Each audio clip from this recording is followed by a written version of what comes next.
Ladies and gentlemen, we officially have more than a quorum of people, so we're going to just get rolling right along here. It is 6:35.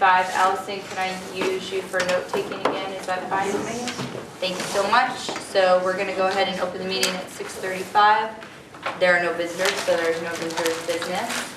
I hope everybody's been having a good February break. You guys are all very awesome and dedicated to come in during that break for another meeting. The handouts that everybody should have had, one had already been emailed out yesterday to everyone. It was the frequently asked questions that was authored by Andrew. And that's just a reference sheet that we can talk about a little bit later. The other one is a thanks to Jen and her mail system. And it's something that she received in the mail from the ANWSU by just happenstance because of how, I guess, mail works in Moncton. Yep. And so she scanned and made copies for all of us so we could get a little heads up on what they are doing since they sent it to her so nicely in the mail. Perfect. Yeah, a little perfect. For everybody who was not here last week, no, not last week, the week before, when we had our last meeting, we had a breakout session of pros and cons for a unified district as just a starting point. And then those two groups lists made it to Jen, who compiled them and emailed them out. So everybody should have gotten an email that is not in hard copy. Anybody not know what I'm talking about? Everybody get those? Okay. And then to top it off with, Jen also sent out another email with links to some of the other information that we had been discussing. So hopefully everybody just got kind of peppered with some emails and helpful information that even if we don't get to all of it today will be helpful down the road as well. Okay. So with that, the only thing I did not get, and I don't know, Jen, did you see it either, are the financial documents? I didn't see any come through in the email. I don't know, I saw that it was on the agenda and I brought my Moncton packet, which I think there's like a page that has all the town financials. Okay. I don't know if we have the ability to make copies here.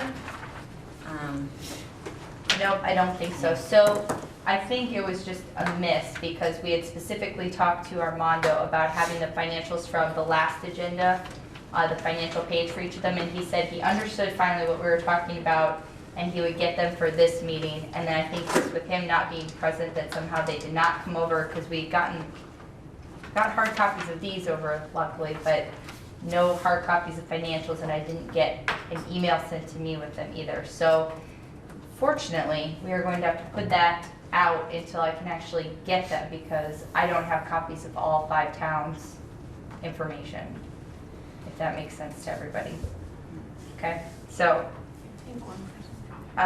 my only request would be maybe our next meeting, if one person, at least from each town, brings a copy of their town report, which should have the financials in them, then even if by some magical reason we don't get them from the SU again due to any kind of mix-up, we would also be able to share and maybe give little overviews of the information from the financials of each town based on the town reports.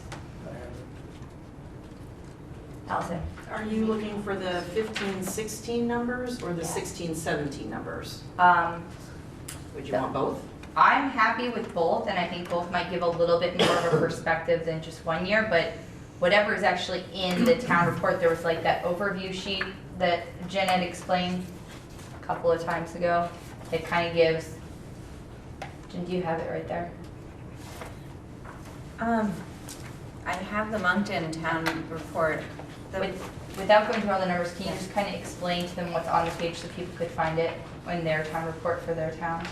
Well, I assumed that we were talking about, the page that I really like actually doesn't appear in the town report, so Okay. that one talks about the different tax rates in the towns. So this is, it's the tax rate summary sheet is what it's called on the top of the page, and it's proposed FY, it says 17 budget. and then it gives preliminary projections, and it actually has Bristol, Lincoln, Moncton, New Haven, and Southborough on it as one sheet.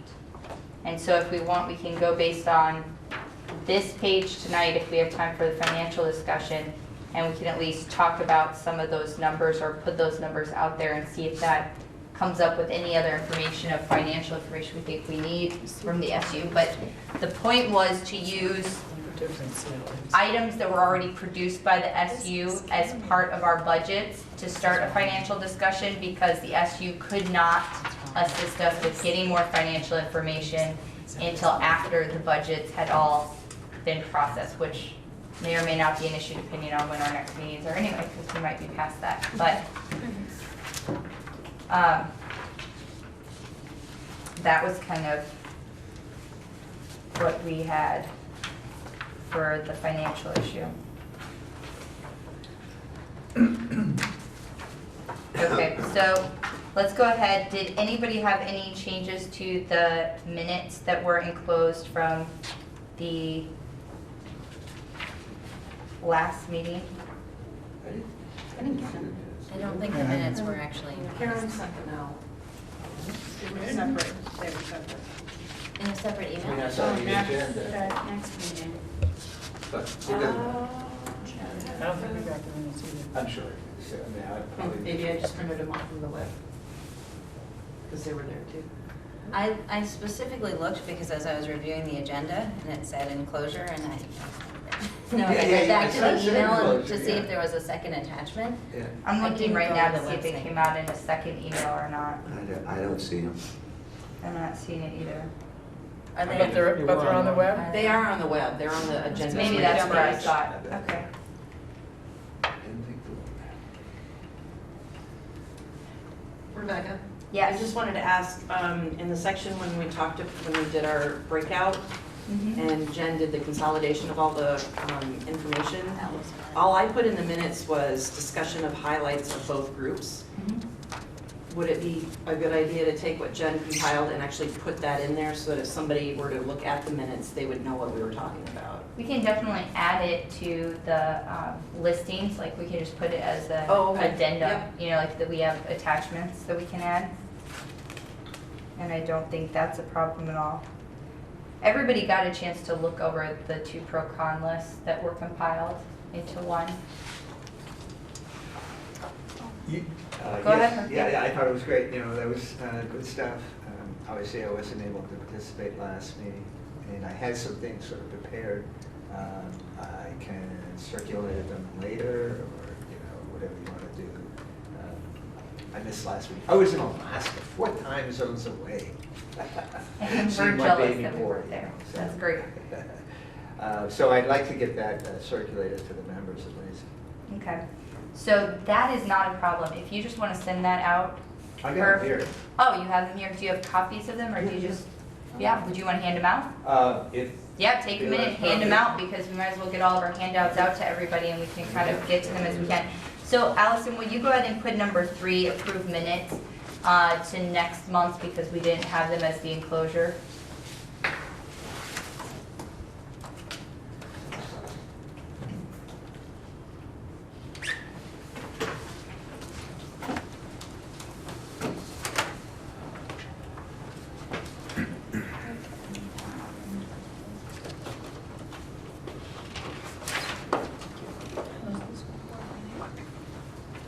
Can I ask a question about, Oh, yeah. go ahead. I was just reviewing the minutes on the website, and I asked if we could get contact info for the chairs of all the other Act 46 study committees across the state. Have you been able to get that? I've not been able to get the whole list yet, no, but I am working on it. Okay.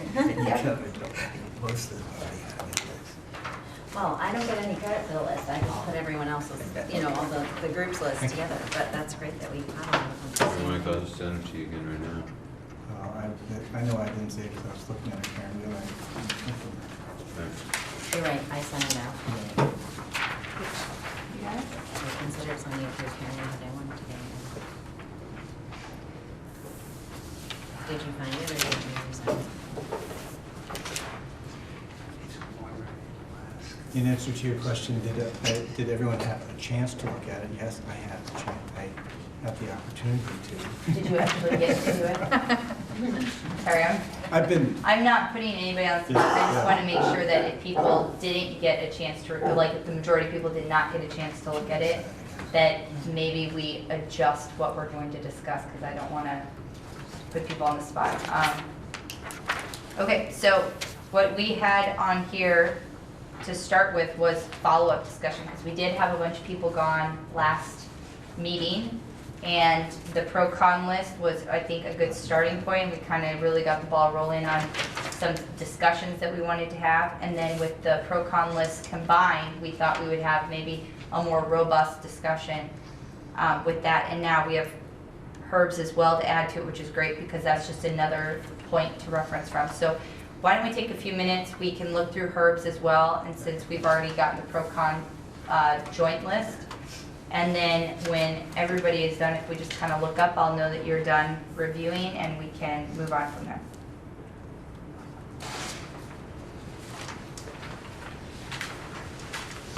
Okay, does anybody need more time to look over Herb's additional thoughts or any of the material? Give me that. You can start the Jeopardy music. Okay, so I think there are two ways to go about moving forward with this discussion, and I'm completely interested if there are more options that somebody else has about this, but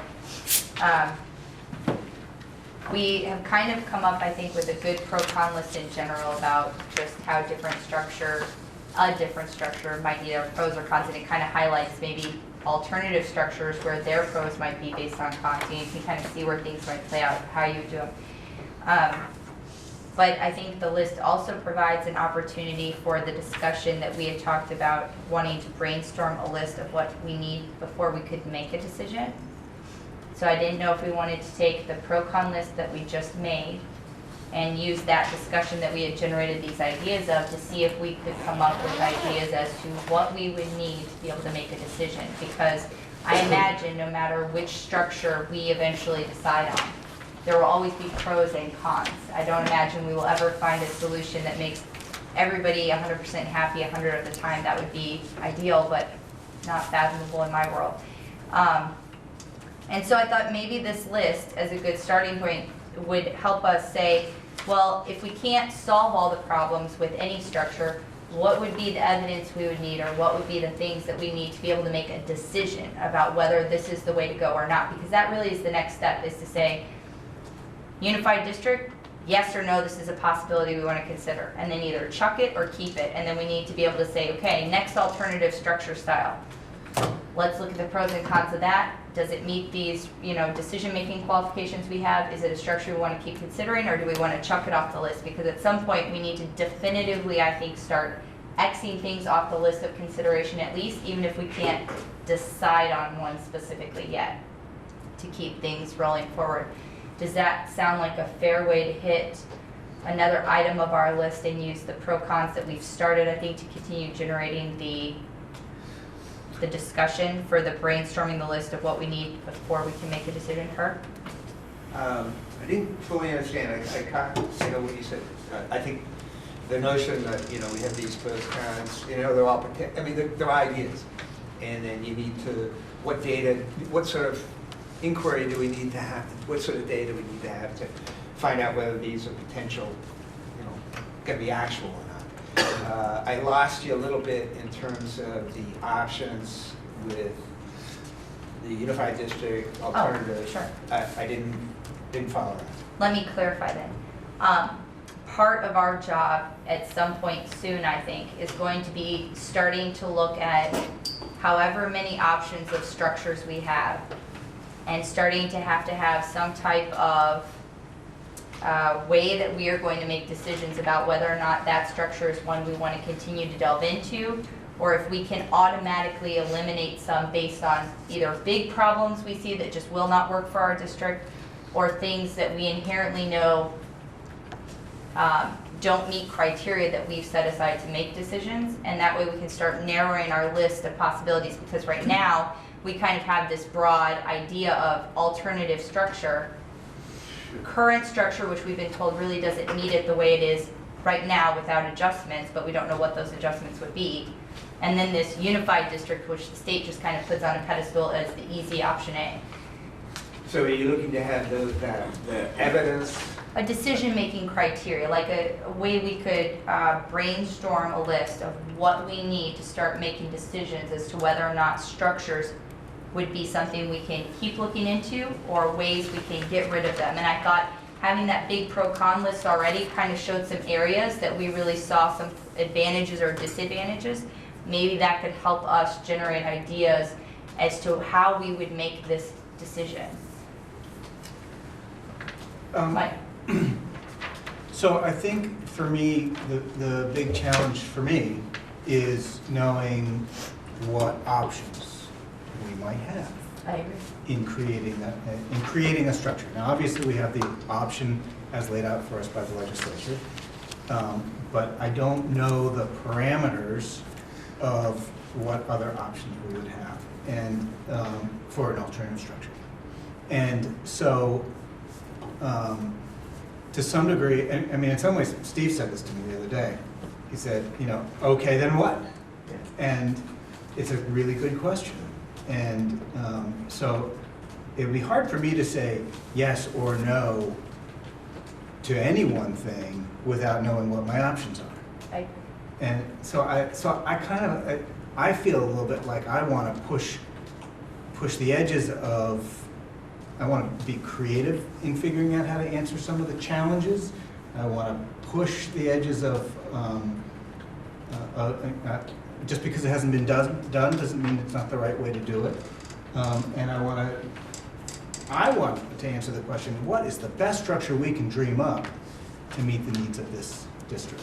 Allison, you look like you had an answer to one of Mike's questions. I have exactly what the state wants. Right. Phase 2 is the voluntary mergers. You have the 4 different types, the red, and then the phase 3 is the consolidation just not being accelerated. And those are our options. They don't provide us with any other options. Right. And I understand. Unless we come up with something on our own. Hold on.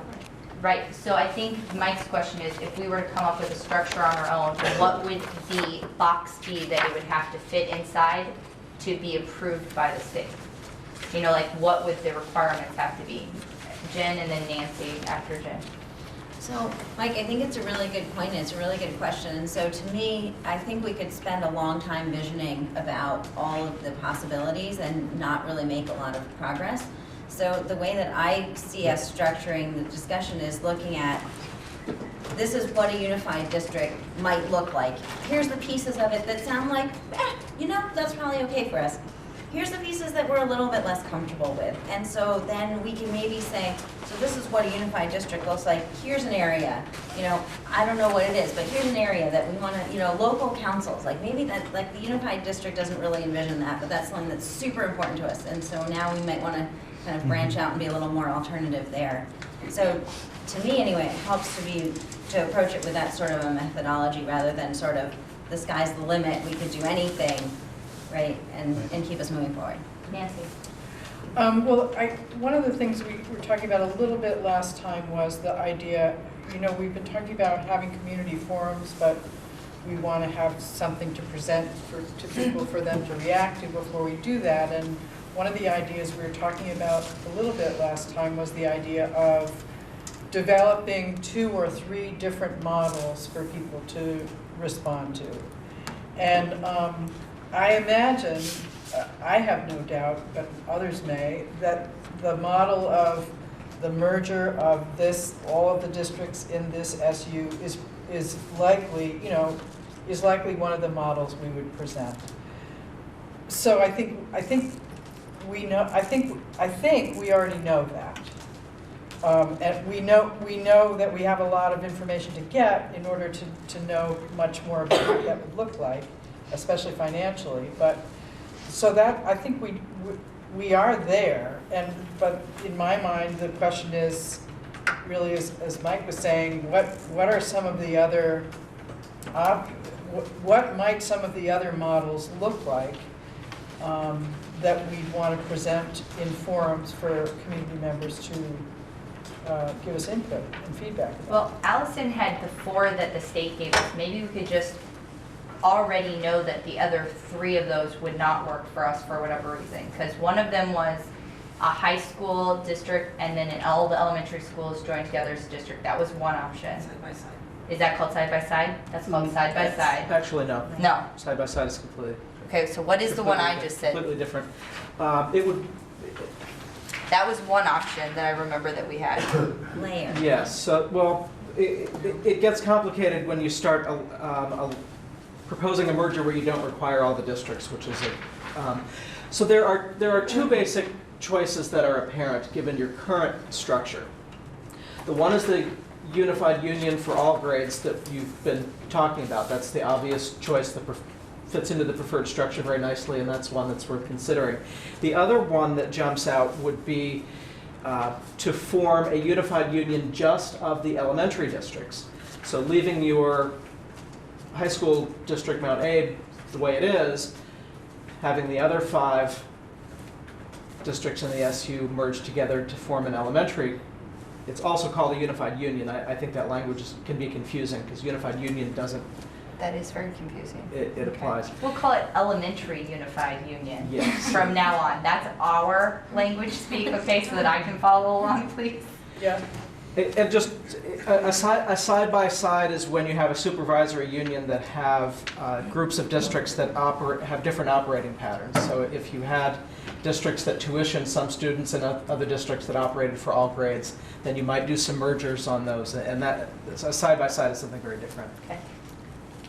Steven? So I was hoping the way that we might proceed would be to go through the list of concerns and sort of brainstorm what might be possible solutions, which ones would be really sticking points. It's just one of those things that I think by going through that process, we might find the places where, well, as Jen says, we're not very comfortable with this, and maybe that would help flesh out. But we do, it's hard to sort of do compare and contrast when there's nothing An out X, there. yeah, when There's an there's an X. X. So I guess my preference would be to, as a committee, as breakouts, whatever you guys want to do, is run through some of these concerns and see what we think about them. I am fine doing that if that is the way that people want to go, but I would like to just loop back around and based on what Andrew just said and based on what Allison provided us, out of the options that were provided to us by the state, really the only ones that are available to us given our structure are the unified in totality or the unified elementary and the high school as a separate district. I'm not saying those are our only options. I'm just saying if we can at least say that out of the ones the state gave us, those are the 2 the state gave us, I think that we're at least knocking some contenders out to not even worry about anymore, and we can worry about defining our own alternative structure as well. I'm not sure if I agree. I'm looking at the criteria, the legislative criteria for an alternative school district, and I don't see them as limiting as I think Andrew was thinking of. There's 4 criteria. And I don't think it says where you have to be either side by side or what was the other one? I can't. No, a unified or an elementary unified are the 2 Yeah, that yeah, we yeah. said. And so, I mean, if you're saying that those are the only 2 alternative structures, No. I don't agree. The only 2 that the state provided, not including one that we make up ourselves. The state provided like 4 or 5 different preferred structures, not including alternative structures you create. Out of those, the only ones that kind of make sense for the way we are currently organized, because we don't have some of those other weird things that would ask for a side-by-side or a red or something, is the total unified or the unified elementary and then the high school being a separate district. And then the other option is creating your own alternative structure that is not defined. So I'm just saying, out of the ones the state provided us with preferred structure options, if we limit them to at least those two to consider, as opposed to the ones that don't really make sense for us, and our alternative structure we need to define, I feel like even that might be making some progress, so we don't keep going back to all the other ones too and saying, oh, we still need to look at a red or a side by side. I think those are easy ones to say, the structure is not meant for us, it was meant for a very separate set of situations, so let's focus on unified, elementary unified, and our alternative structure that we create. And then we're down to 3 options at least, and maybe we even decide elementary unified, we can say doesn't make sense because it basically gives us the SU, but with less control for our elementary schools, you know, because we still have to. I understand, I misunderstood. Nope, that's fine. It's good to clarify. Because the alternative is, Yeah. there's a lot of options. Yeah, so basically it's a unified, elementary unified, and alternative structure to be determined. Nancy? Yeah, I think that makes sense. I think it really is very important how we talk about this, because you may have noticed that the way this is written up in the Addison Independent, for example, might lead people to believe that the legislation is more restrictive than it really is. So I think we just really need to be, the fact that there's a model that's called preferred doesn't mean that it's required. And the law really lays out what the criteria are for an alternative structure. And that alternatives, those criteria are very broad and could be satisfied in lots of different ways, including making improvements to the structure we have. So I think I think it makes sense to look at those 3 areas, keeping in mind that the 3rd area, alternative structure, might have several different forms. Sure.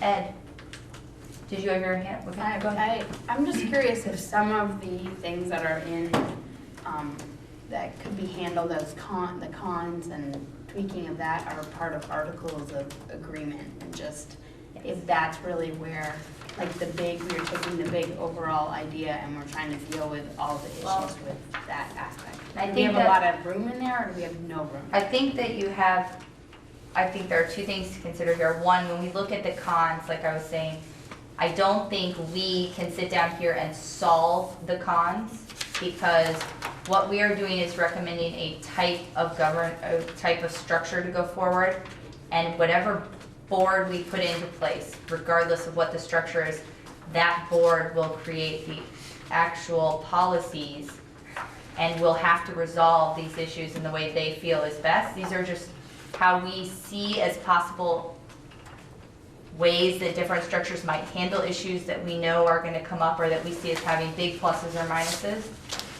But I don't think it hurts to talk about how these things could be resolved, or if a different structure could resolve some of the cons that we already came up with, because that might be a good way to define an alternative structure.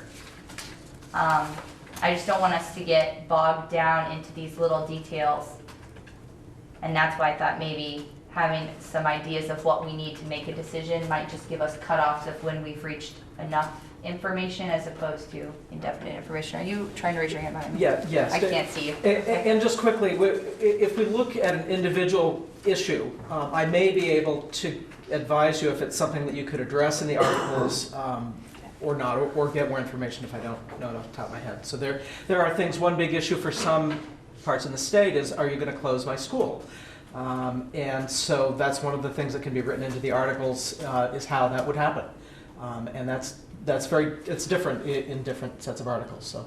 Okay, raise your hands again, because I didn't see everybody's hands that were raised. Kim, did you need something too? I guess I'm gonna say Go something. for it. Okay, yeah, I think that it is helpful to sort of acknowledge that there's one version of the unified district that fits the most kind of maybe in the box, and then there's other versions too, but also that there's a finite number of combinations that you can make with 6 districts, and that really some of the conversation is saying, well, what about a district that has K through 12 5 towns is different than a district in which you've got K through 6 unified and then 7 through 12 unified, and they're technically two districts. And just part of that conversation, I think, does tease out maybe some of the changes that you would make to the most base structure. Because for example, like, I don't think that, to me, an alternate structure that's created out of whole cloth, totally new, makes a lot of sense. I think it's going to, be branching off the basic trunk of like one of these models or the other.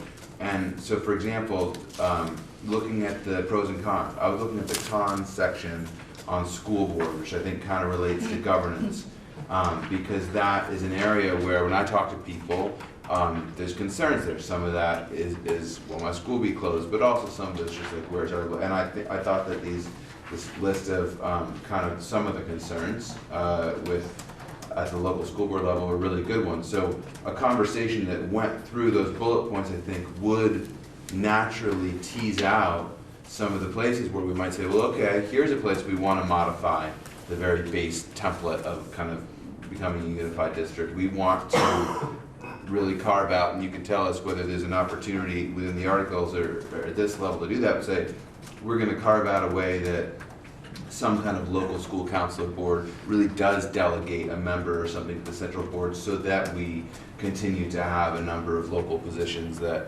and I think that even though that feels like getting into the weeds, in some of those places, getting down at least as granular as this kind of pro and con list goes, will kind of just tease out some of those changes we want to make that will make the unification agreement, if we get to it, our own and somewhat customized. Okay. Nancy and then Ed. When we do talk about this pros and cons list, one suggestion I have is that we begin by seeing if anyone needs clarification on any of the items, because we were in two different groups, and I know I have some questions about what different things on the list actually even mean. So if we do, my suggestion is when we get to that point, that we do some clarifying before we really get into the weeds. Okay. Ed. Apart from the issues themselves, we have the option of trying to get our proposal to a vote by November's election day, 8 months, or next year's town meeting, 12 months. And of that amount of time, how much is consumed by the reviews? And how much working time do we actually have left to meet any of those deadlines?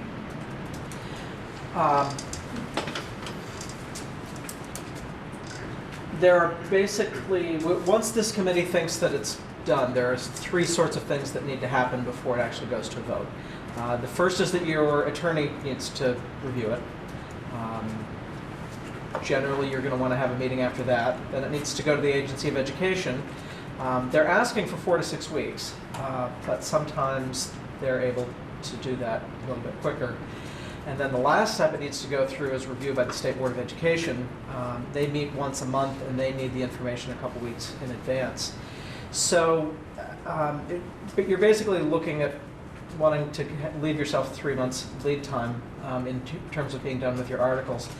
And that's when the work gets interesting, is when you actually look at the article and talk about what do you do if a school closes, how are we going to compose the board, what other sort of customizations might be a good word to pick up on in terms of what makes sense for your communities, for your new proposed structure. Did that answer your question well enough? So we have either 5 months or 7 months. Yes. Okay, so for tonight then, why don't we do a large group? Although I like our small group breakouts, I think they're really helpful, but I think we need maybe a large group moment. And start not on the pros, but on the concerns. And one by one, we can go down the concerns and ask if anybody needs clarification on that specific concern, and then we can discuss it. And then we can just work our way through the concerns first, because that will probably be where we get the most options for change that wouldn't work under unified, that we might want to have adjustments or customization to. And then we can go back to pros if we get done with all the cons. Okay, so My one, Mike. I know that in the small group I was a part of, there was a recognition that many of the issues like single employer, for instance, I'm just mentioning this as first, landed as a concern, as a positive and a negative. Yes. And so I was unable to track whether all of those landed in both places, so there may be things not on the concerns list that I. Well, and I think that as we're hitting them, if somebody remembers something that is not on there, I think we can always just chime in with something. But, so my thought would be, I'll list off the item we're gonna discuss, under which section. I'll ask if there's any clarification that's needed, and then I will open the floor for discussion. We'll try to do discussion for a while until things settle down, and it would be helpful if we could do it in how we could see resolving the problem, I guess, or clarifying what information we would need to be able to come up with a solution as to how the problem could be resolved, or what other structure we would find that this con wouldn't exist in, maybe. Those would be 3 ways I think that would be very positive interaction to kind of go down this list with. So concerns start with administration. Jen? Can I just explain how I put the list together to the group? I will do it briefly. Sure. So there were each group generated a list, and I took those 2 lists and put them together, and then I made up buckets. Those buckets were not in the original list. I just tried to find a way to put similar things together. I didn't delete anything, so you might see something that sounds the same twice. For the group that I took notes for, I did reword where I thought I hadn't taken good notes on what we were talking about. I didn't reword anything from the other groups, so if you were not in my group, you may need to clarify, because there were definitely some that I didn't understand. I have no attachment to the categories. If you don't care, we can rename them, we can move them. I just want to say, I'm happy to take notes on this part on the list if you want. Because you already have it up. Because I already have the list up. That'd be great. Okay, there's no sense of both of us taking notes, that's what I was thinking. Both of us taking notes? No, I don't Just think you. we both need to Okay. take Yeah. notes unless you want to. These notes are more important for our internal discussions as opposed to the actual meeting minutes that we post as well, just FYI. Okay, so concerns starts under administration. The first one, school closures in small communities. Does anyone need any clarification on that point? Okay, seeing none, I open the floor for discussion. Okay, so how could we see resolving it? Or Stephen, go ahead. I'm just going to throw out there that part of the Act 46 piece, my understanding was that if we don't do anything, that we run the risk of losing our small school grants and the phantom students disappear, both of which tend to be, although Mount Abe's got running a whole bunch of phantom students, but both of which tend to affect small schools. Mike? So I think that one's fairly easy in my mind, in that part of the Articles of Agreement could say that a school can't be closed unless that community agrees that it should be closed. For a town vote?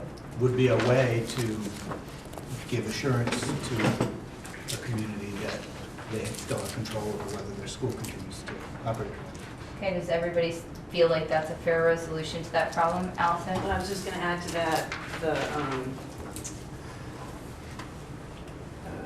the Rutland South Supervisory Union, in their piece, they say, operating elementary school building could be closed only if closure was 1, unanimously approved by all board members, and 2, approved by a majority vote of the electorate of the town in which the building is located.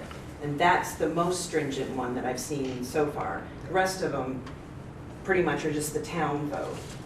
But that could be one way to really make sure Okay. that.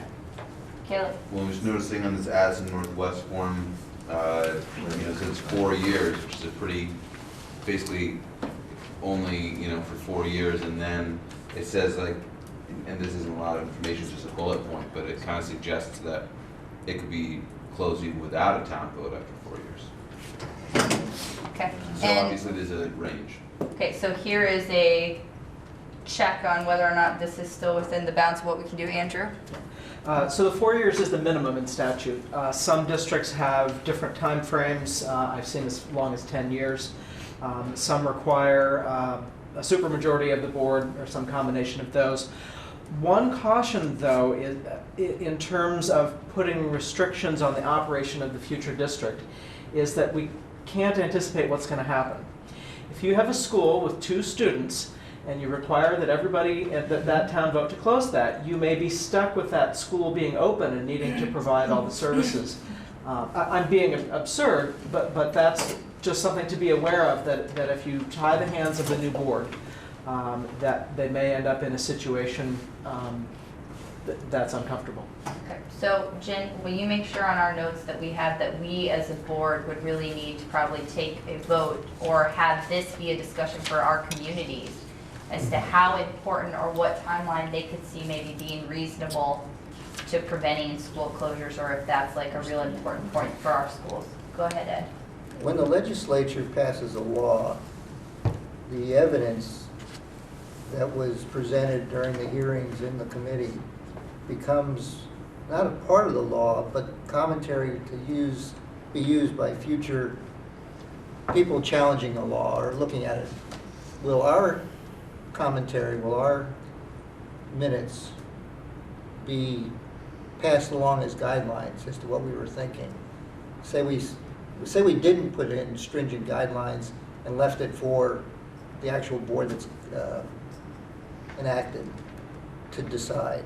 Our minutes will stay a part of the public record, just like all of our minutes do for the different meetings. I'm sure that if our report and our articles along with these notes will be available for anybody who wanted to go back, and I'm sure that people who get elected to whatever structure we, create will have either history themselves on the boards and know people that were on this board, or hopefully at least be directed to where this information exists. And just quickly, I know of some committees that have talked about writing a letter to the future board. Yeah. Things that don't fit naturally in, but saying, we think these things are a good idea, we think you should pay attention to that, to provide them with some guidance. So that's a Non-binding. Yeah, non-binding guidance. Okay, We can't be voting on this. Nancy. I would just ask, in terms of our process, Stephen brought up the issue of phantom students. I'm not sure I fully understand that yet, so I wonder if we can put that, if we can make a running list of questions as we go through this. Sure. So I don't want to interrupt the going through the list, but Sure. that's a question I think we need to attend to. Allison, will you take a separate list of questions that we'll need to come back to address so that Jen can just focus on the discussion we're having? Yeah, Yes, sir. wouldn't that issue, Nancy, there's this fiscal tool that I know people, some districts are using. Wouldn't that, if we just, I assume we're going to do that at some point, and I would think that would help Nancy's question of, so what's the impact going to be fiscally if you go one way or another?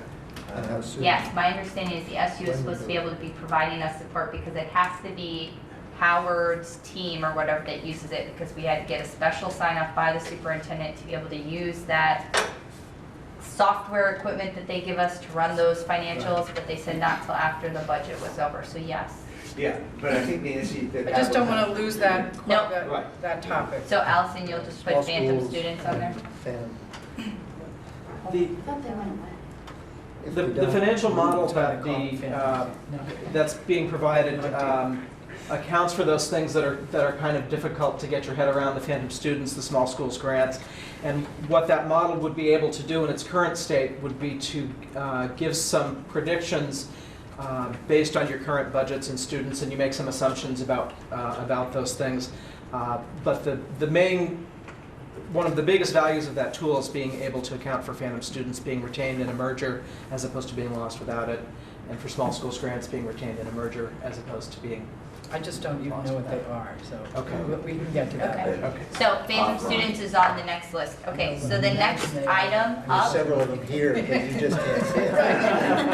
Thank you for coming. grades. Okay, so the next item is facilities. Does anybody need some clarification? I need clarification. Yeah, I don't understand. Okay. Building ownership? I believe it was about building ownership and capital gains investments for facilities. So right now, each Capital town, investment. yeah, capital investment, sorry. right now each town, I get so confused. I'm on student I rep, totally guys. got it. Yeah, I know. Can we I've get heard- capital gains?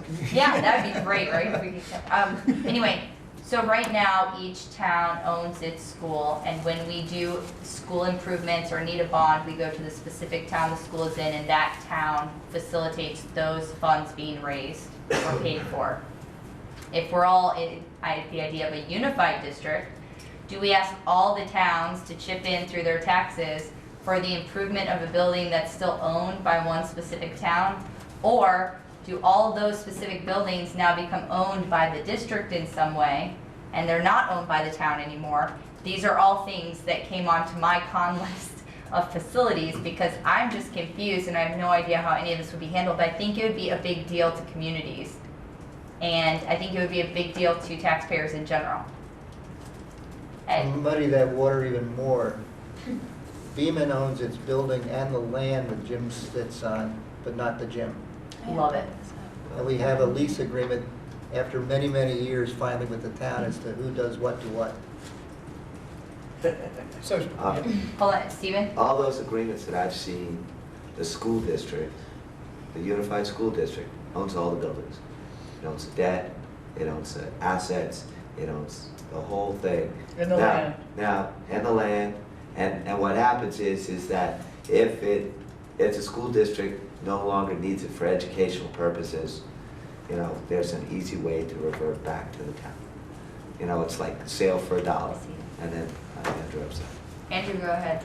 I just wanted to, you're exactly right. In almost all cases, the school district is a separate entity from the town, and though the assets of the school district would become part of the merged. But there are those interesting situations where the building or the land is actually owned by the town. That happened in my town, where part of the gymnasium is on land that the school doesn't own. And so those are issues that need to be addressed. There are some communities where there are handshake agreements with who, in terms of who mows the lawn and that sort of thing. And so those do need to be gone through. But generally speaking, all of the assets, all the buildings are owned by the new district, as well as all of the debt. And so the new district would be making decisions about the financing, whether they offer a bond or they're able to include things in a year-to-year budget. And so there's also, like in Lincoln, our generator or whatever for the school is actually partially, at least I know, owned by the town. And we are also one of the locations for emergency shelter because the town generator is on the school. So that's another oddity, that if the district owned it, but the community needs it, it's an emergency. I'm sure there's a way to do an MOU or a memorandum of understanding or something, but it's a lot of nuances that I think we should really consider regardless of what structure we have, because I think there could be a lot of implications down the road, kind of like with food service, when we all adopted each other's debts and joined it together and consolidated it. One, the agreement, the initial agreement that was formed was very vague and maybe not as top-notch as one could have hoped for. And the second was that not every town, I don't think, understood fully how the debts and everything were going to be portioned out, or how it would impact their budgets from year to year, or how long it would take to make that debt go away. And so it was very disturbing, I think, to a lot of people over the years that we had to roll that to get it going. And it was less successful because it had kind of a bad taste in our mouth because of the way it transitioned. So I apologize if I move too quick to solutions, but Go. my process in my head is on each of these things is to look at where I think we can do better as in common ownership, and where I think we're doing quite well in individual town ownership. And I would argue that it hasn't been easy, but our 5 towns have done a great job of keeping good quality facilities. And in fact, I think the place where we've had... You're getting to my role in here, right? So we might not all be on the same page for all the communities. It hasn't been easy. But I would argue that the place where we've had the hardest time is the building that we own in common. Ed, oh, I'm sorry, you're not. And so You're next. again, I apologize for going too quickly to solutions. I also am looking for not just surface roles for the community to continue to play in governing the school, but real important roles. And I would argue that facilities, decisions about the physical plant, bond votes is something that each of the communities could continue to play for their schools. Okay. The facilities manager for maintenance and repair and improvements is a supervisory union employee, not, Yeah. we don't do it, and I cannot imagine anybody on the board, the principal, managing a repair project, a major one. Fine, I won't argue with you on that. I'm talking about decisions about like, do we need a new gym floor? Do we need to do? Yeah, that's what I'm talking about. Those are, once the decision's made at a board level, Mhm. wherever, actually getting a contractor, designing it and all that, that's done way away from the school. Mhm. Even identifying that the work is needed is not necessarily done by us, by the local control at all. You mean the supervisory union maintenance person would alert us that something Yeah, needed to be it's time. accomplished? Your roof really has run out, you need a new one. The boiler is on the fritz. Okay, Stephen. So I mean, Mike has got a nut there, and I'm sort of interested in that nut. It says, the supervisory union says you need a new roof. And the question is, what Mike's asking, and there's a pro and a con, is who's going to pay for that? You know, and should it just be the town of Moncton? Moncton needs a new roof, Moncton wants a new gym floor, go ahead. Bond vote and Moncton, it either passes or fails.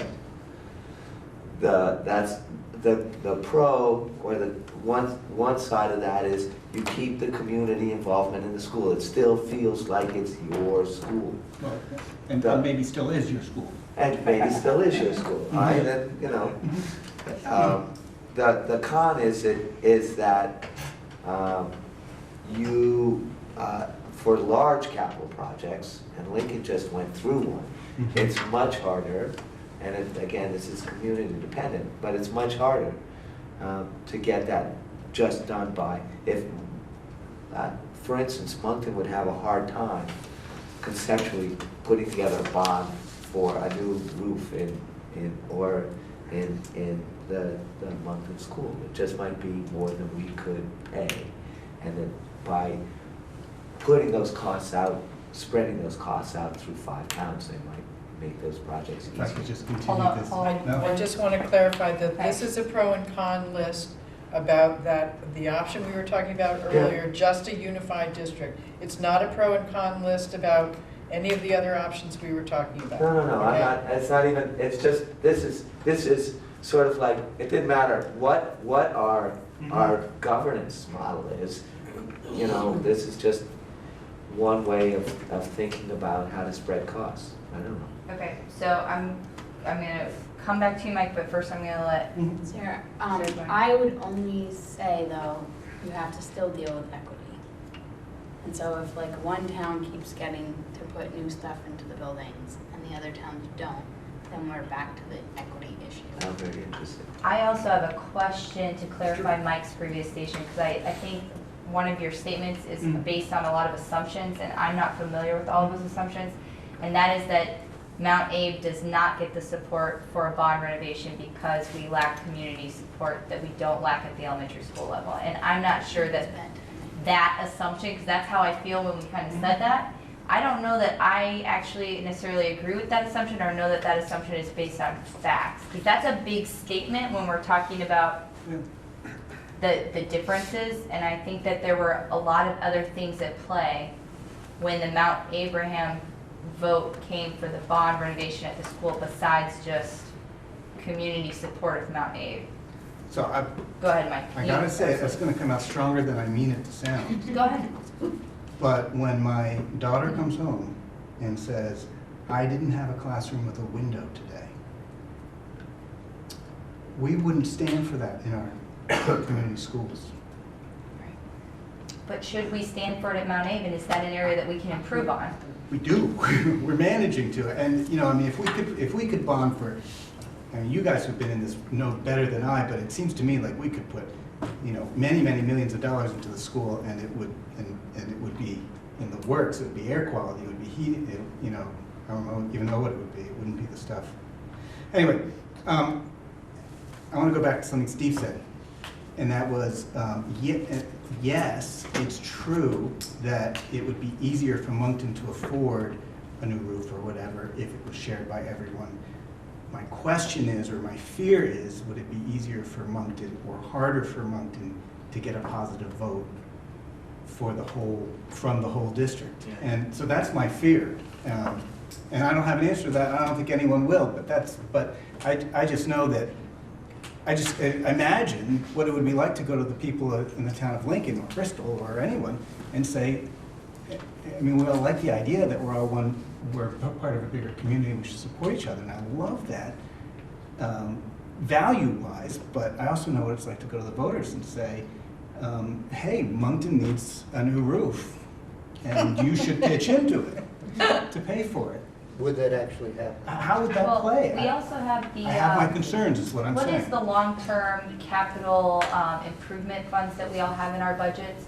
That could be better funded, because that's supposed to be for regular maintenance, so we don't need huge bond votes, hopefully, in the future. Like in a perfect world, we would be padding that financial piece in our budget well enough that when these things come up, we've kind of prepared to be able to improve the roof or whatever on a cyclical term, and then you wouldn't need as many of those. Jen?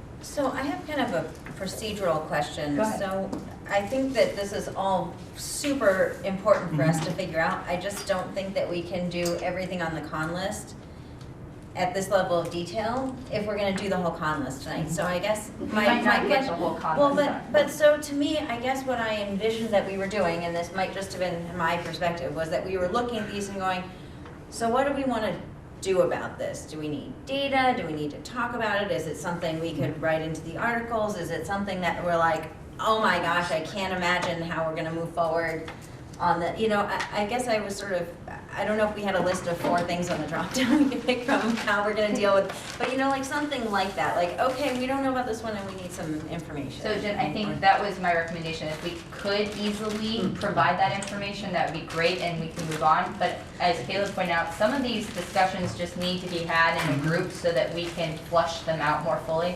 And I think some of the things we just flushed out are very important concerns that we have that we don't have answers for, but that maybe is a really important piece that we know is going to be important to every single town, and we need to come up with at least a good explanation of how we resolve whatever structure we come up with to incorporate this particular aspect into that and why we thought the way we did. So I think we could put down for this that maybe another community issue we really need to talk about with facilities and ownership and stuff like that and improvements, but also one that we probably need to come back with and have a very in-depth conversation again at some point about and see what we feel like. Maybe even when we have a better idea of what alternative structure X is, and see how it would play out, or if we can come up with solutions for how to resolve some of these issues. The next item up on the list, and by the way, I still think too, Mike, not just having, but if we could think of Mount Abe too, and why either as a facility it's doing good, bad, or otherwise, maybe that would help us come up with a solution in the long run, because even if we have an alternative structure, Mount Abe still falls within it, and so that's an area of equity, or I think an area that we could see big improvement on as a community, and I don't understand why we don't already have the same level we have at our community school, so. Okay, I think the next one, sharing debt, is one we just kind of discussed as well. And I think we could put it on the list of needing financial information and a whole separate time once we get the financial information to discuss. Is anybody opposed to that, just because that's a broad topic without numbers? Can I just, yeah. Well, maybe you just said it. There's a lot of numbers associated with that. I'd be really curious to see what the debt is in the local schools and so on. Yep, and hopefully when they run those numbers, we'll get some of that stuff. Can I add Of course. a concern there? Yeah, it's related to what we Go, were talking yeah. about.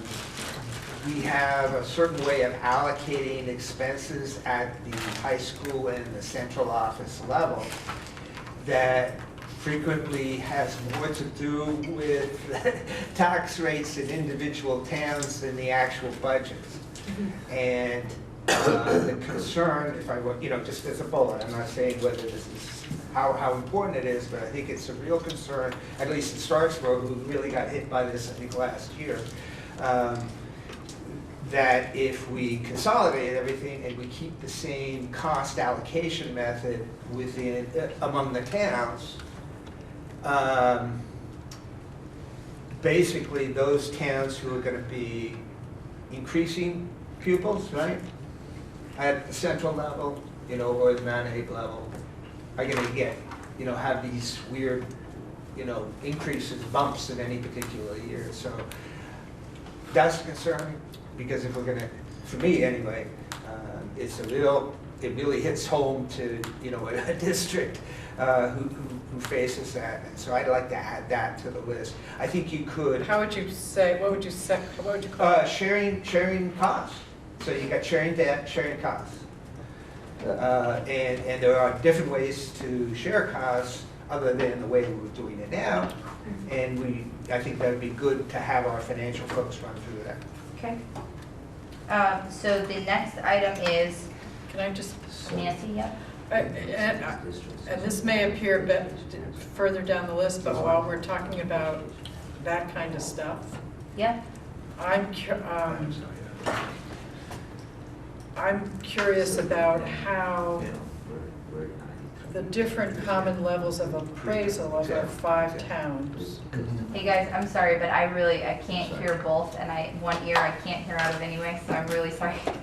I'm curious about how the different common levels of appraisal of our 5 towns, how that all plays out in the unified district. We have a town in our SU that has a 104% common level of appraisal, and we have a town that has arguably an 87% common level of appraisal. So the appraisal levels are very different. I'm sure the towns that have merged have come up with ways to do that, but it's something, and we don't have to talk about it. That's fine. Will you make sure appraisal level gets on our notes somewhere, ladies?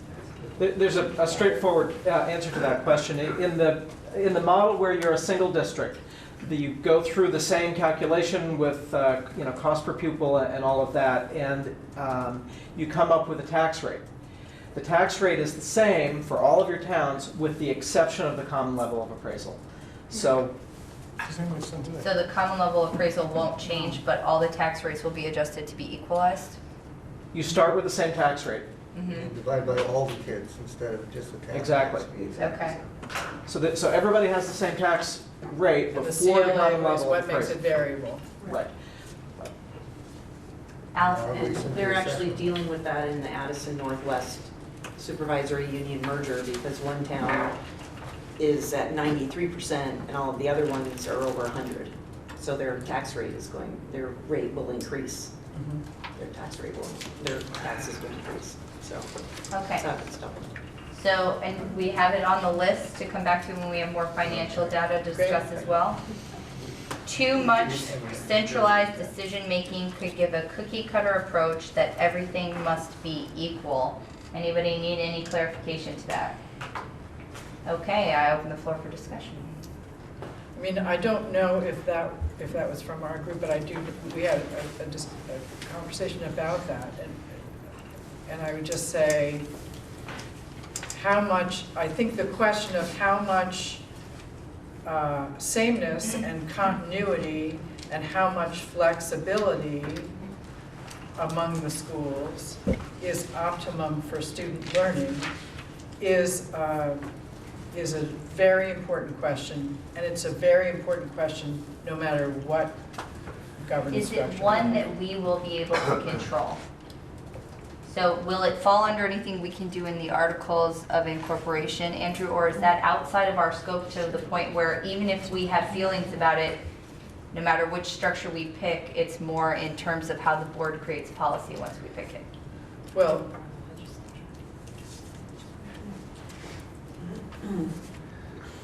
I'm not sure, I mean, I understand the issue that you don't necessarily want things to be homogeneous, but I guess I'm not or that's not the right word to be identical, but Can we I mean, the control how much conversation in our flexibility? group, Andrew, was about how, we were talking in part about our 5 elementary schools. They all have very different characters, they all have very different,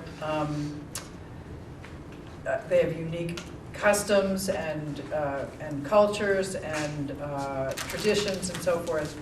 And the fear, I think, around this con was that if it was all one district, they would all have to do things the same way. That if there was some great idea in one school that was working well, it would necessarily have to happen in all the schools. And I don't think that that's true, but I understand that that's a fear. I see, yeah, okay, I think that clarifies for me. And so there's 2 points that I'd want to make.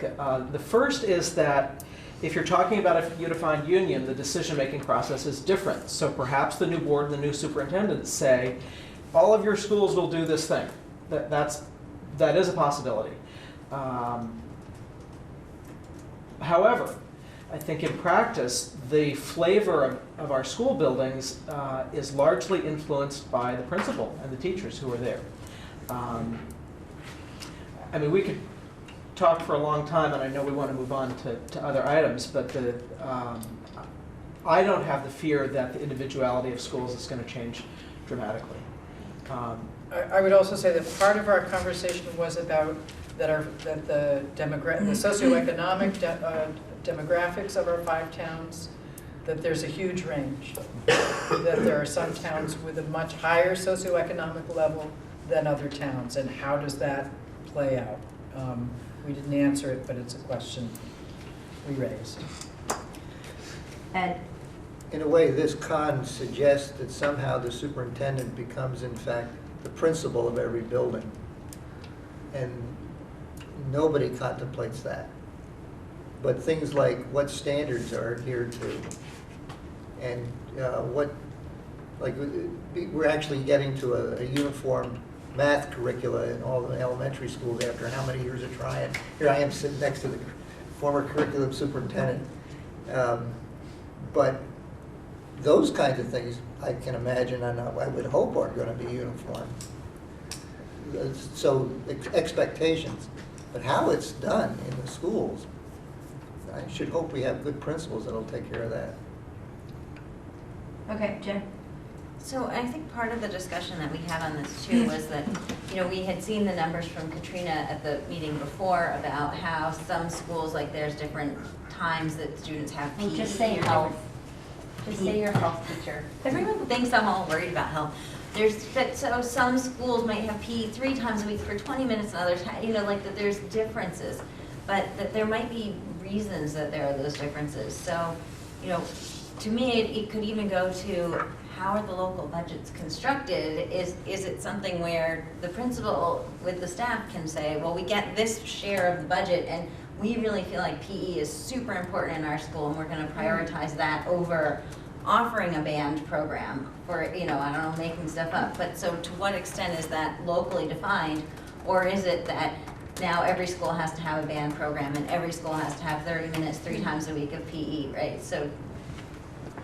And I don't know the answer to your question about how much do we define that on this committee. Well, and more importantly, I think, though, is that some things we can't define on this committee, regardless of where the structure is, when a new board comes into place, even if we have something very similar to our current structure, if they're recreating policy, as we all know, policy can be interpreted in a variety of ways, and it depends on who is sitting in the chairs to interpret the policy at the time as to how things get done on a day-to-day basis. But with the idea of letting schools choose how they do things, I just like to point out what Ed said about having a curriculum but letting everybody get to the goal however they choose to fit the needs of the students. I think that's important because we do have all of our kids coming to one school again, Mount Abe, and a set of teachers that have to be able to teach all of them, and we want them all to kind of be on the same footing at least when they get these opportunities. So if they come in at 7th grade and they haven't gotten to pick up a band instrument before, we also have been explained that that could put them maybe just at a different level where maybe they don't feel as comfortable getting involved in band as they would have if they had been exposed. So I think some independence is good, but some overall guidance as to our goals of where we want them to be when they reach certain milestones in their educational career as a community, a larger community, might be helpful to ensure that they all are able to take part in Mount A at the same level. And so they can all have as many opportunities here as are available to them because they've gotten the same background, you know, enough of a background similar that they can take advantage of them. But we're talking about here about a conversation people had about the possible disadvantage of merging. And the possible disadvantage people were talking about was that there would be too much centralized decision making. Yes, and I'm just suggesting that I don't know that we can. You might not agree that that's true. No, I'm but- not saying that there's not a possibility. I'm just saying I don't know that whatever structure we choose, we get to determine how that's going to be implemented. And that's why I was asking Andrew, is that something we can actually affect? Mike? So I do have a fear that the structure, the centralized structure, could lend itself towards an approach to how decisions are made at each of the schools that lead to not only a cookie cutter, but also a lowest common denominator. And I know that there's 1,000 factors that can affect that, but the structure itself lends itself to that possibility more than a decentralized decision-making structure. And I understand that there's reasons for doing centralizing, and I'm not disputing that. There's good reasons to centralize for consistency of curriculum and so on. But I also just wanted to say really clearly, I also think the structure lends itself to certain risks with that regard. Nope, you're fine, Mike. Ed? Well, Sarah's point about equity, if the state standard is that all elementary students shall have access to instrumental music at least so much time, then whatever it is, if there is a standard. Well, I'm not sure that there is one Is that that separates educational out quality? instrumental Okay. music, standards? perhaps. But yeah. for some things, there are standards, and there's inequity currently. A consolidated governance would then apply its resources to attempt to achieve equity across the whole district. And that would either raise the cost Well, Or- they would have to work that out or and create a prioritize lower it common against other needs. denominator. Because there's inequity in a number of different areas. So in a unified district, Mike, maybe you can answer this for me. How do you see it as making it become automatically cookie cutter? Because the super, I didn't say make it or, automatic. no, but I'm saying, how do you see it as making it easier in a unified district for it to get there? Because I want to make sure I understand where in the process you see it as, is it the one board that would then be making the decisions that would make it more the same? Or would it be, It's the Can I answer, Mike? Go for it. I think it boils down to, you can have one person who is in charge, at least administratively, in a unified district. And that can be a good thing. hold on, who would that be? Can you define A which super, role let's that would say be? you have the I mean, if you have a unified district, Uh-huh. I assume you have, a superintendent in charge of that district, right? Or some, A board in charge of supervision. well, you have boards, and you have the legislative arm there, and then you have the person that implements it. And the person that implements it has a lot of influence over what happens. And I think what Mike's getting at is that can be good, There's but good parts to that. it all really depends on the qualities of the person you hire. And so the concern is that if you don't hire someone that is going to do a good job there, you're going to have some fallout. Isn't that kind of though the same system we have now under our supervisory union? And then I'm actually asking this for a purpose. It may not seem like it. Maybe I'm playing too much devil's advocate. I'm trying to find out where the problem is because it seems very similar to me to what we have now. And I'm wondering what the solution would be if it's not what we currently have, because I don't know of another way, because my normal understanding, even in our supervisory union, is a supervisory union board, the boards for the district level, and a superintendent, and then principals. So that, I was wanting the clarification of how it would be. What's different is just, it's a matter of degree. And that individual would have more authority, power to do more things on the district level, as opposed to right now, you have a superintendent who has, somewhat limited authority. Would the superintendent's powers though still be controlled by the board's policy Of that course. things to Well, correct? you still have a board, of course you would. What But how the, that gets in that ends policy, how the individual who is actually implementing and who has the line authority to supervise and tell people what to do has a lot of influence about how that's going to be done. And that could be good or bad. And I think what I'm hearing Mike say, if it doesn't work out, is we're in a worse problem than we are currently. Okay. Go Andrew quickly, and then I see, hold on, so Allison will be next, then Sarah, then Jen. Okay. So the superintendent is obviously a very important position, and you want to hire good folks there. I want to point out a conversation that I heard recently that talked about this in the other direction. Their concern was that because there were local boards in each school, the principal in those schools really answered to that local town school board. And if that principal didn't like what the superintendent wanted, they didn't truly answer to the superintendent. And But we are a policy governance SU. Hold on, Nancy, let's let him finish, and then we'll get to you too. And so it's a different way that the decisions are made, and we've just gone through this transition in my district, and so now it's much clearer that the principals in fact answer to the superintendent, as opposed to sort of having two bosses, having the board that hires them and potentially fires them, and then the superintendent who's more providing guidance. So I just wanted to add that. So that's a better answer for my concern. Hold on, so Allison? So I was going to say, so right now, like you said, we have policy governance. And so we have our overarching SU board who oversees the superintendent, and then we have our local boards, and then we have our schools. So the SU board is in charge of telling the superintendent what they want to have happen in this district, and it's up to the superintendent in terms of the policies and the ends and the ends of, we're a 5-town district that has all of these things that we want to see, 3 sets of criteria, and the superintendent doesn't just say, this is what we're doing. And I don't think that we would still have, I imagine in my own head, the board that we would possibly end up with would be about the same size of the board, the SU board that we currently have. So the decisions, it seems to me, would be made in pretty much the same way. So you don't make the decisions about the means. The principals do that in their schools, and yes, there are standards that get met so that every entering 7th grader is on the same level in terms of all of the core subjects.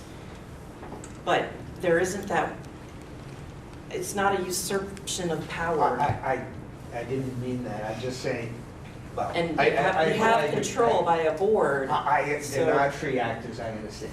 I understand. Okay, Sarah and then Jen. I kind of wanted to answer Mike's question that he couldn't Go answer. ahead. I feel like part of the fear is our town was willing to pay for this, but now I think it's sort of about money. Like we would, and maybe I could be totally wrong, but like this costs a lot of money, and now either everybody gets it or nobody gets it, and so it's a dollars thing.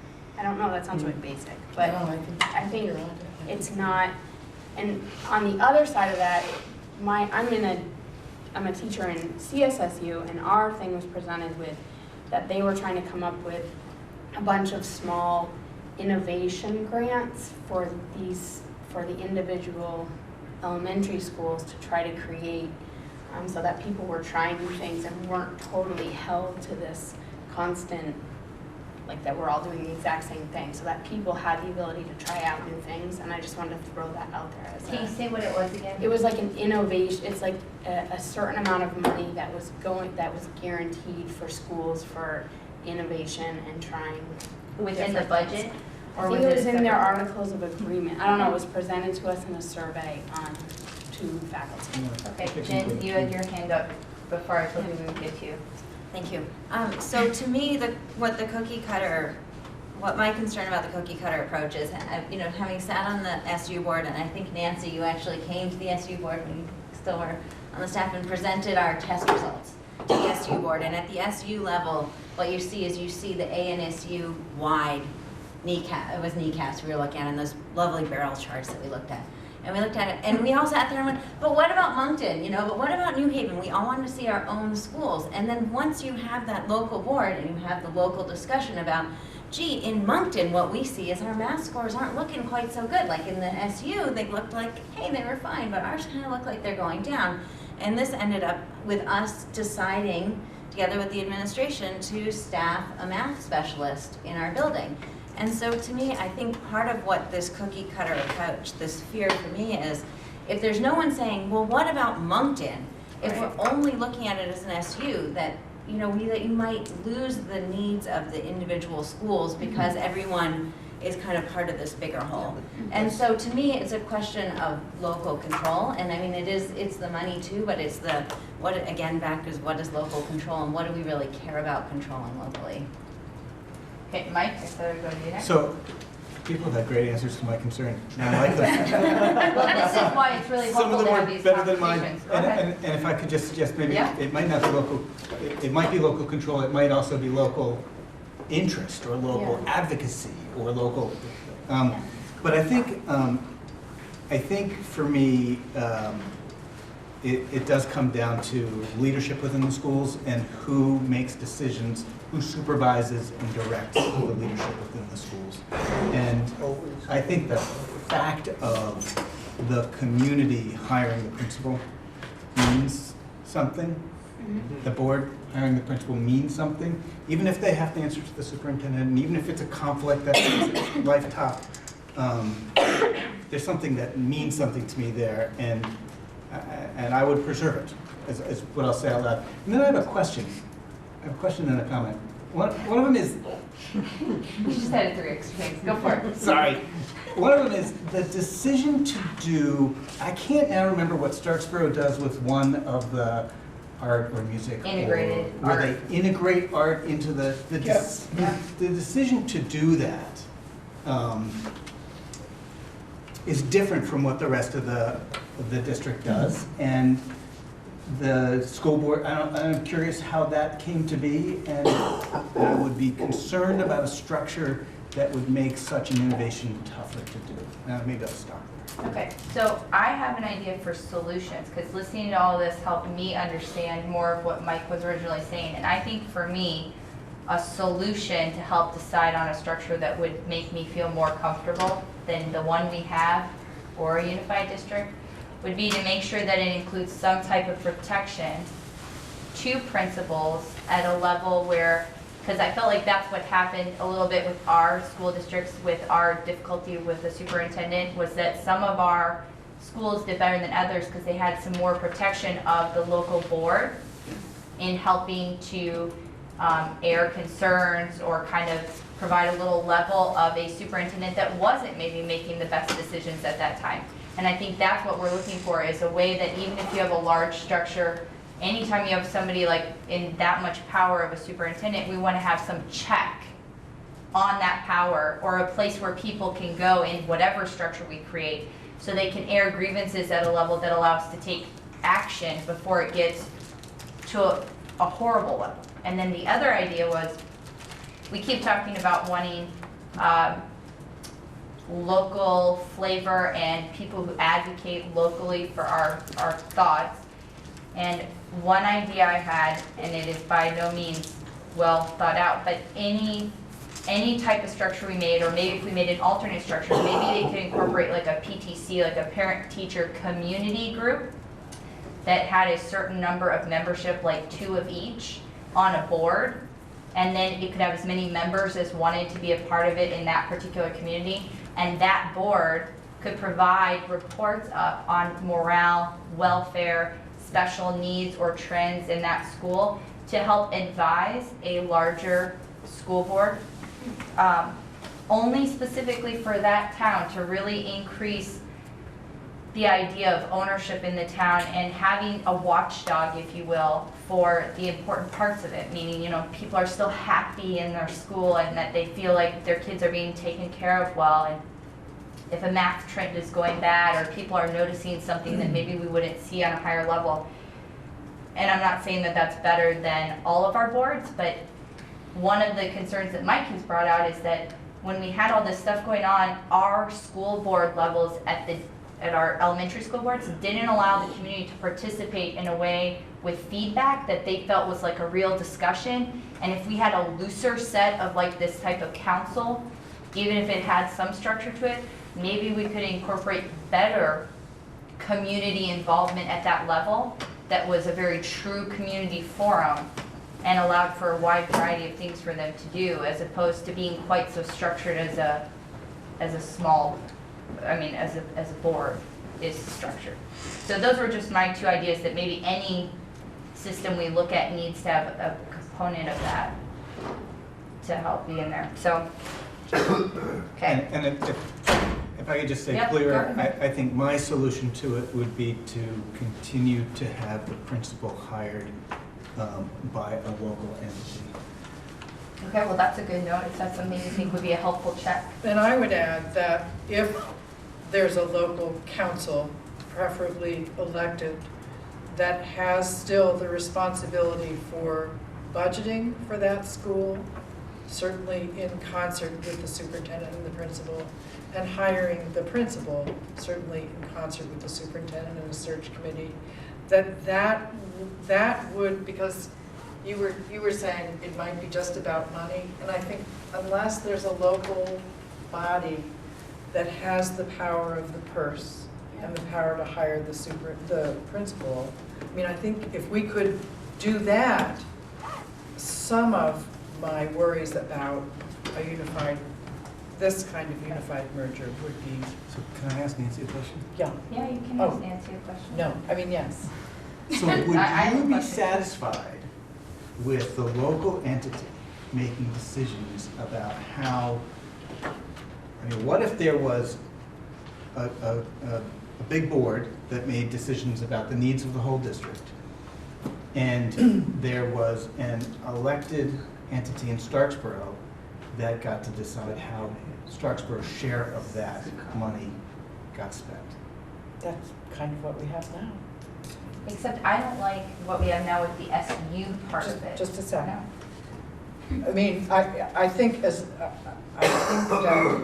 would I be satisfied? So we're still leaving a big board to decide, here's the budget for the 6 schools.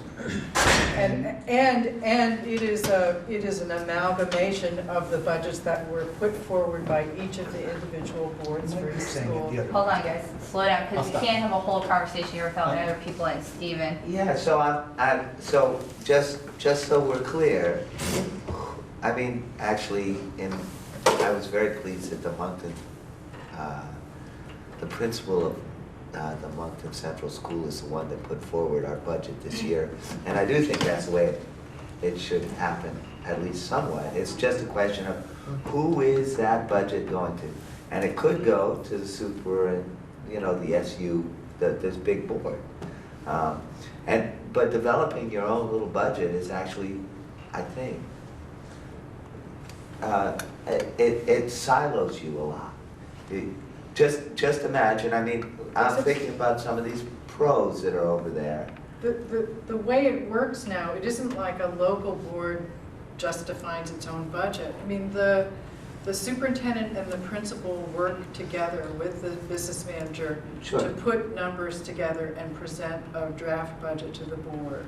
Yeah. And the superintendent and the business manager are doing that with their full knowledge of the needs across the district. They're not doing it in a silo, in a vacuum. So what the board first sees and begins to massage is a reflection of district-wide needs as well as that school's needs. Right, and I'm just trying, I just need to make sure in the nomenclature, because You're talking about where we currently are, and the board that you're talking about is your Starksboro Mhm. Moncton School Board. Okay, so I still have, Andrew, I'm gonna get to you. I still have a concern, Nancy, because I don't understand if we went to what you guys were talking about a little bit, the SU part of the budget, because the consolidated services, that chunk of it or whatever seems to take up a large portion of at least like Lincoln's budget. Like when we look at the part that we get to massage, it's very small.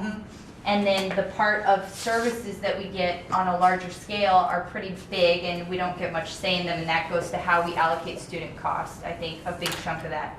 So my question for this would be, how would that play out? Because what I don't like about our budgets right now is this black hole piece that people feel like they don't get a touch on, because that's where our communities get really upset, is when we talk about the SU budget.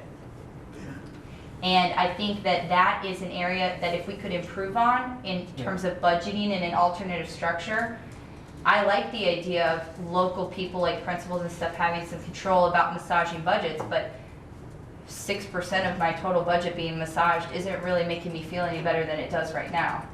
Well, I guess I feel better, I mean, I don't vote on the state budget either. You know, I have elected representatives and they are working on that, and I'm watching how they do it, but they were elected by us. And similarly, the supervisory union board is made up of elected board members from each of the boards, and they, you know, we entrust them to do that work. It's complicated work, it's hard work, and I'm not losing sleep over the degree to which we have control over the SU budget as an electorate. Okay, so I guess that's just a difference then, that we have opinion, because I think that's an area where my community has lost a lot of sleep over in terms of how they feel about local control. Well, I don't think communities fully understand what the SU even does or how that budget's developed. And that's why I was just asking, because I think if we're looking at a better structure, then one that makes the community feel involved, because we're talking a lot about local control, that's an area where it's going poorly right now for us, because they don't understand. Yeah. It is tricky, and people don't feel engaged in that process, and it's the majority of our budgets. And we could do a much better job of engaging people in that. I have a question for Andrew. So your towns went through this. Does each school still have its own unique budget, or is there one budget? I mean, obviously it incorporates all those costs, but I envision like we're gonna have an Addison Northeast staffing budget for all the schools, right? And it's Just gonna one be line? it's gonna be Circle? different. And that's a great lead into something you asked about earlier that I was thinking about answering to. Now, of course, it's up to your new board how they're going to develop budgets. I mean, I want to make sure that that's clear. The way that we did it was building by building, position by position, expenditure by expenditure, essentially making them each building principal justify the money that they needed for their building to meet their student needs. We have some experience in our old structure having two middle schools that were in the same school district. And for decades, they have had a similar approach. The old board had a similar approach in terms of providing services for students, which is going to the principals and the principals saying, we have a need for math, we need a math specialist. They were not identical. There were not the same number of reading specialists in each middle school. It was based on what the needs were of the students. So I would hope that a new board, if you had a unified board, would be gathering input from the building administrators and then putting everybody's needs and desires together and coming up with a solution, a budget, spending that makes the most sense for the entire community. And then are your budgets portrayed to voters, are they portrayed as school by school but vote on them all together, or are they portrayed as one big budget, or how did you decide to do that? It's one big $43 million budget. And when was is this the first time coming up that your towns are voting on the $43 million budget? This is the second time. And the first time they all said, great, $43 million sounds fine to me, or Well, they Yes, I mean, we have saved didn't have trouble. negligible, but significant amounts of money in terms of the big budget, but we've been able to keep the budgets low. I think our increase this year is 0.62%. We're able to make staffing adjustments and find some efficiencies that, at least in the short term, have made our budgets a little bit easier. So people were looking at their tax rate and they, Well, that's generally what people look at in terms of budgets anyway. But so our budget presentation did not break down at that granular level, and X dollars for this school, Y for that school. But it did talk about staffing changes, for example. And they listed, we have a net reduction of 5 staff this year, and it was reducing 6 in the elementary school and increasing 1 in the high school. And it is simply because of changes in enrollment. And so that information is presented on a district-wide basis, which in this case is for a handful of schools, as opposed to a more granular approach that you might be used to in a single-town budget. So we break down, we still do show things like transportation and talk about the fact that fuel costs being down mean that there's savings there and that sort of thing. But if somebody really wanted to know what is happening in a particular school, they'd actually have to go to a meeting or ask somebody. But it's not. who would they ask? Would they ask the principal, or they'd ask someone from their town on the big board? I think in the end they could ask anybody. I think that our business manager would probably be the person to provide them with that information, because that's who's in charge of that. I don't know that anybody's ever asked that question in our 2 years of being there. We do look, for example, at student-to-teacher ratios, and there's, in our budget presentation, there's a list that shows in each building what the student-to-teacher ratio is. By classroom? It's by building. So in this building, it's, the average class size is 18, and the building, down the road is 17. There's an effort to show that we're not being, to show that, that the budgeting has been done responsibly. I don't know if that answers the question. I mean, it's a big issue. Our report is, very long. There are always a few people who go through and ask questions about it. Good for them. Absolutely, Good for them. absolutely. So we've already hit on a couple of the next ones, but we'll go ahead and list them out and make sure that we don't have any more to say on those as well. The next one is, we are already doing a lot of things well that are like consolidation. More may not be better, so finding the balance of consolidation. Does anybody need clarification on that? Okay, and I know that we just kind of talked about that a little bit in some of what we were talking about. I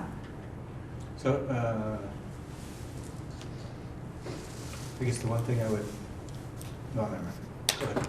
No, you're fine. I was just gonna say that if we move down to budget and financial, I think we've actually hit a bunch of these topics as well, and so I was just gonna knock them off, and if you hear one and feel like we need to have more discussion on it, let me know, because I'm not trying to give any of them not enough time to be discussed.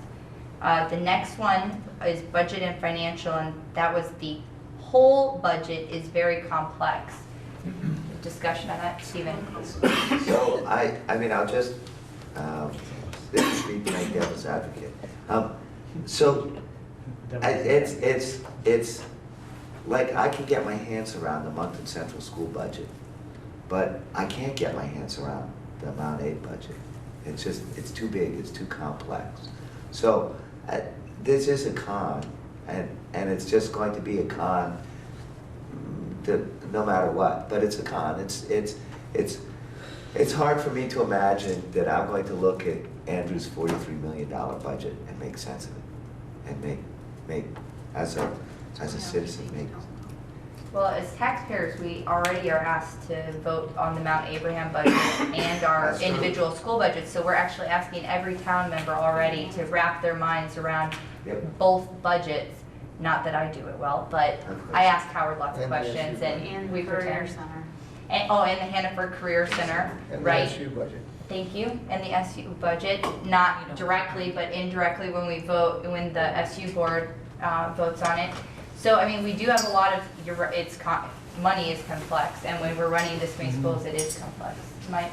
There's not only complexity, there's ability to impact, and at least in 2 of our communities, we have the ability to say, I want to spend X dollars more on this because I think it's important in our school, or I want to spend X dollars less. Oh, you're talking about town floor votes Yes, so, in 2 of our communities.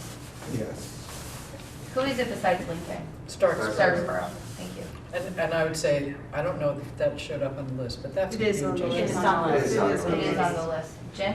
I want to respond to Stephen's comment, though, that, because I agree, I think that it will be big and it will be huge, but it will be in one place, where right now, while it feels easier to understand the Moncton budget or one school's budget, you're seeing just a slice of all the things that you're paying for. So the complexity will change.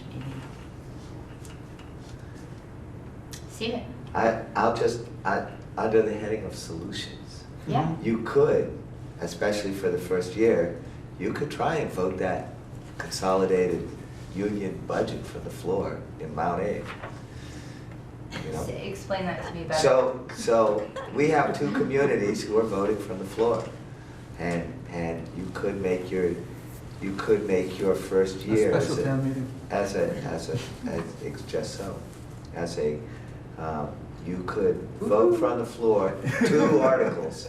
One would be the school budget, the consolidated union school budget, and the second article would be whether or not you wanted to continue to do it from the floor or wanted to do it. I wanna be by the a Well, moderator. the I tricky wanna be thing the about that, moderator at that Stephen, meeting. Yes. is that when one votes from the floor, one can amend the budget up or down. Absolutely, but we're voting the whole budget, the Right. whole budget. So I guess we could do it on the soccer field, maybe.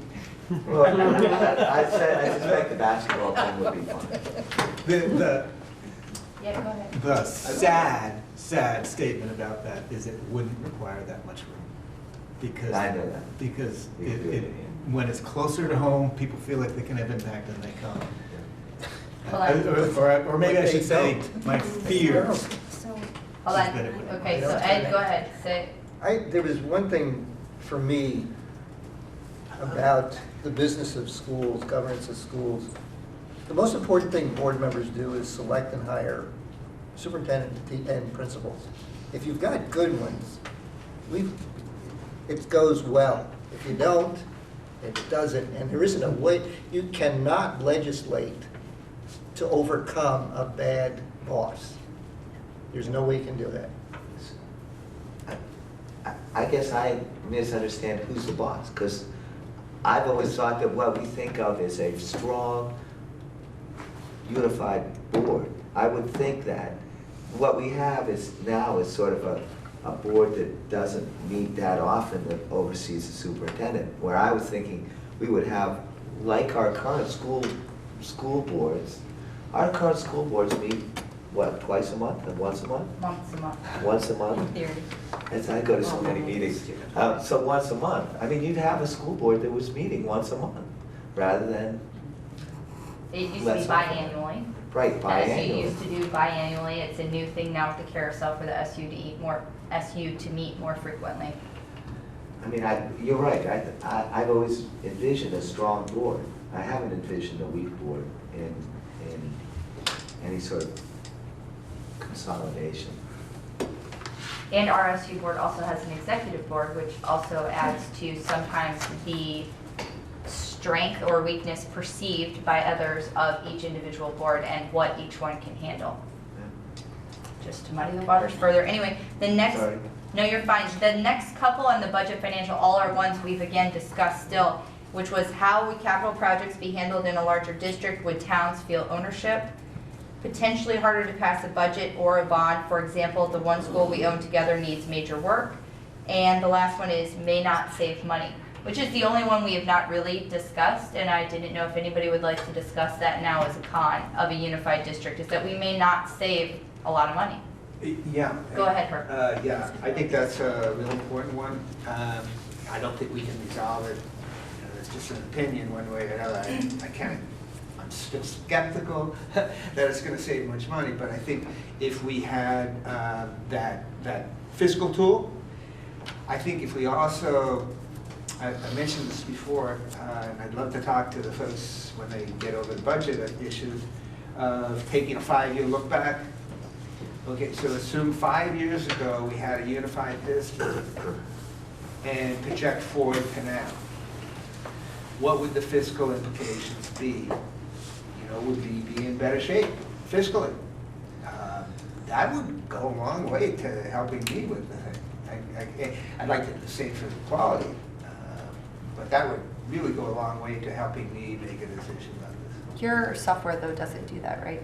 Go 5 years back and assume a unified district and move forward. That's something you'd have to ask your business manager how well they could do that. And that's difficult, sometimes even looking at the situation, to know what decision you might have made 5 years ago. Right. I mean, I'm not saying it's not worth asking the question. You know, I know it's speculative, but to a certain extent, and maybe subjective too, but unless we kind of imagine, well, you know, if we had a unified district, what would happen? You know, and the only way I can think of in terms of data to look at that is to go back 5 years or whatever number of years and say, okay, if we had a unified district, what would be the impact on guns? Nancy? Well, another way to look at that in our SU is that there are certain functions we have consolidated recently that were in local school budgets and now are in the SU budget. And they include special education, information technology, food service. Those are the three major Those are the three biggies. So, and those consolidations don't go back all that far. This is really only the second year of special ed. But we could certainly easily, the business office could easily help us look at the question of, did those consolidations save money? Did those mergers of functions save money? Well maintained. Ed, go ahead. But is saving money the only criteria? I would suggest that equity of learning is even more important. Indeed. Did I they totally improve agree. service? Did I think they? you could do the same exercise for equity and quality to it.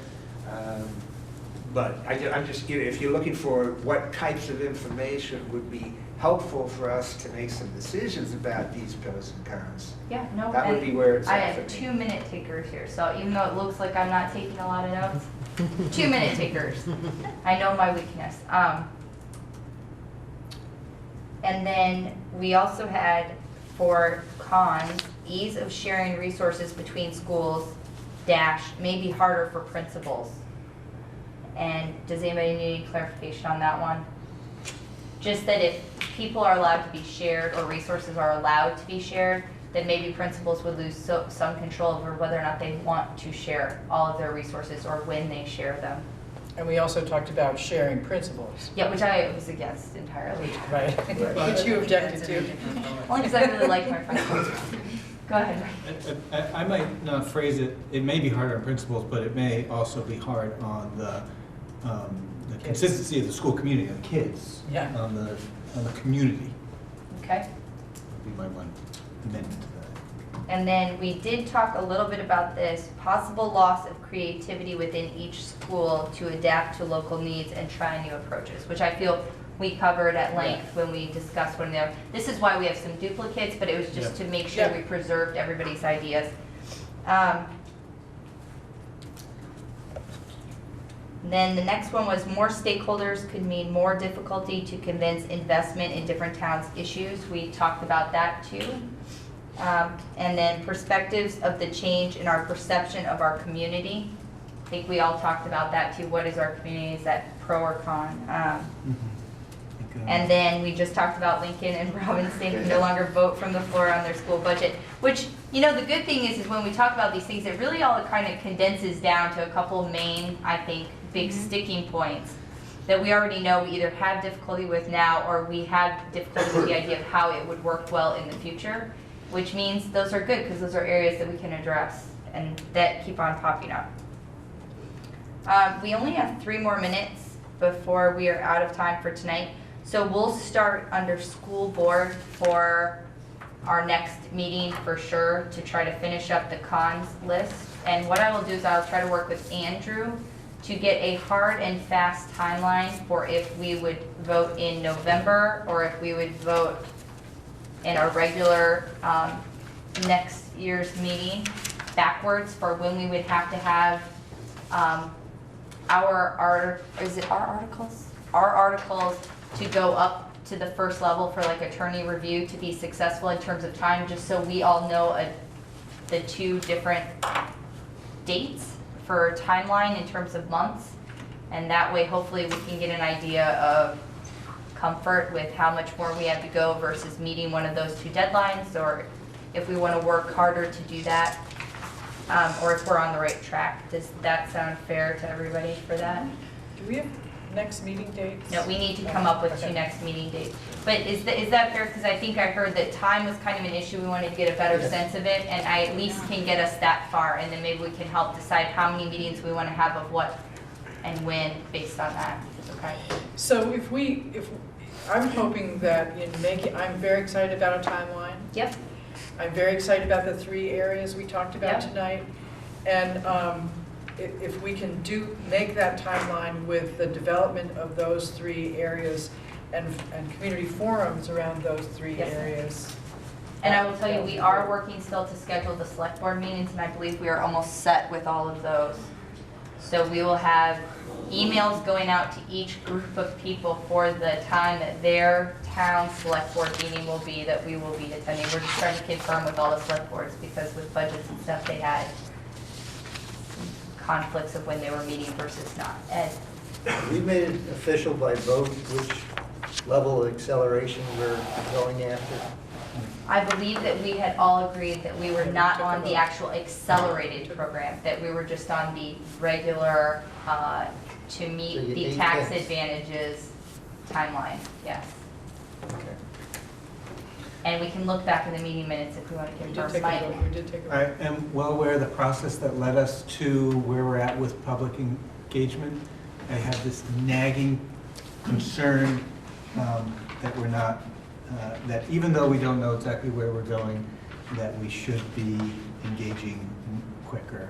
And I don't need to answer that now, I just have this nagging No, feeling that. I'm an advocate for having some type of community engagement, sooner rather than later, just to start the ball rolling. But For a later conversation. I think if we want to talk about that at our next meeting as to what we would have that discussion with, I think it should be pretty broad and just basically to get people start to being involved in our process. But